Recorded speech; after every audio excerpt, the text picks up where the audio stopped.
Hello humans, Master DinnerFlax here, bringing you the low quality content you deserve, and today I have Chaos Blade. Wookie spooky spooky! AKA we're Skokie, but that's fine because we're actually trying to play the game. We don't want to just piss our pants for 20 minutes, just pretend like we're good at Yu-Gi-Oh! So, yeah, let's get into this. So we got 9 copies of Armageddonite. You all know the drill. You need to send militias to the grave as soon as possible, and they're all your darks to fuel your engine, and warriors to fill your blade.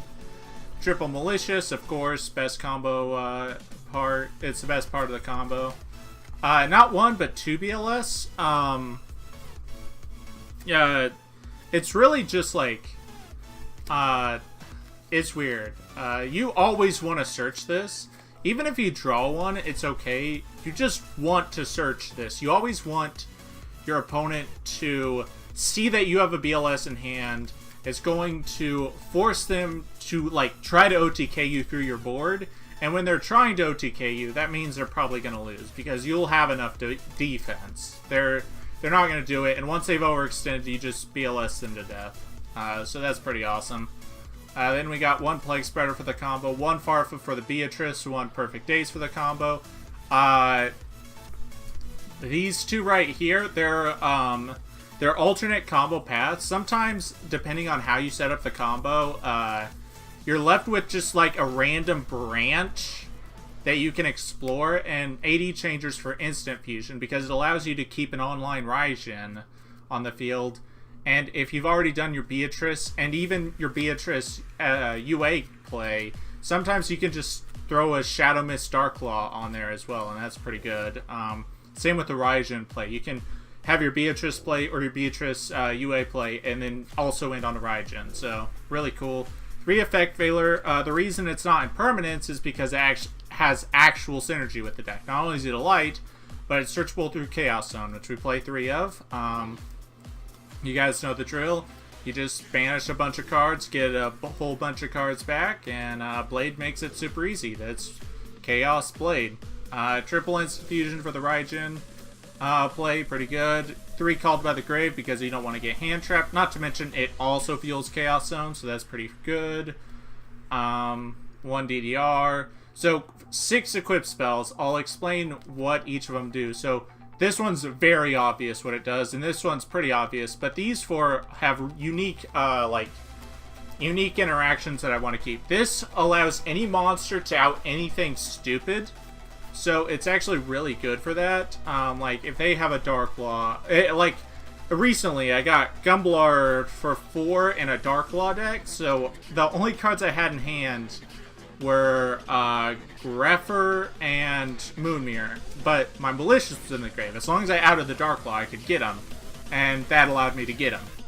Arfidur, so what you do is, whenever you make your, whenever you summon a warrior, before you make Isolde, you equip that warrior with this, make it lose 500 attack, pop one to their back row. When you link into Isolde, you can order the chain links to where Isolde is not the last thing to happen, so they can't, like, Ash it, or I guess Ogre it either.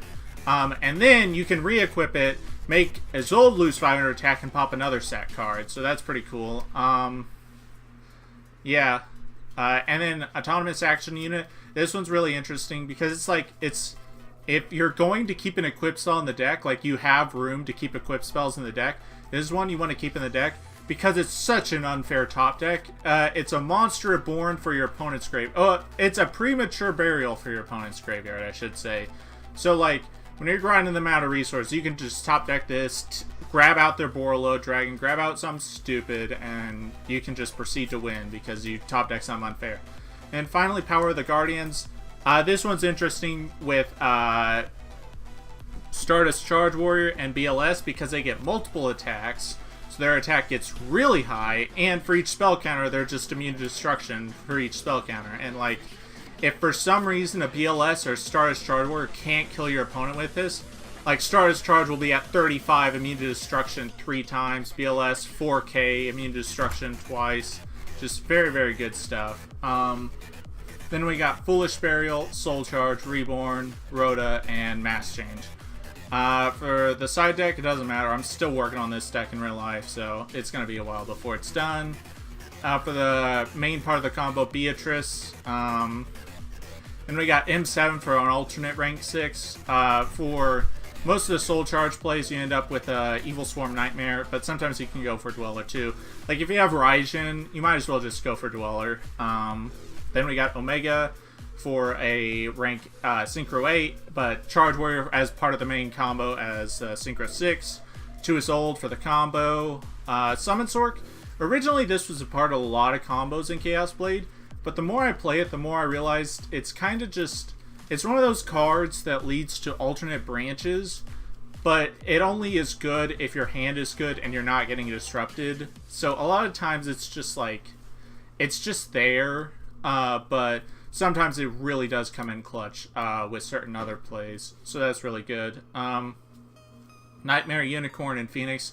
This is removal. No Cerberus. I felt like this deck had so many ways to deal with monsters that Cerberus dealt with already. There's literally no reason to put it in here. It would just be a wasted space in a deck that already has a super tight extra deck. Borreload, Boral Sword. Boral Sword kind of feels redundant because this is like a OTK deck already, so there's like no reason to add extra layers to that. But either way, it's there. Yeah, I might change it for something else. And Dark Law and Raijin for alternate combo paths. So yeah, that's about it. Thank you all for watching. Hopefully you enjoyed this video. And yeah, that's basically it.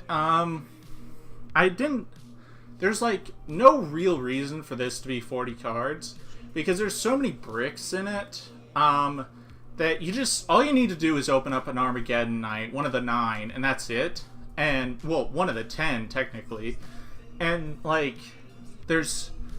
it doesn't really lose to Troll because it doesn't really search that much. Yeah, it's just a really fun deck and it's really cool to play it again. So yeah, that's about it. Thank you all for watching, and remember, Master DinnerFlax will take your soul.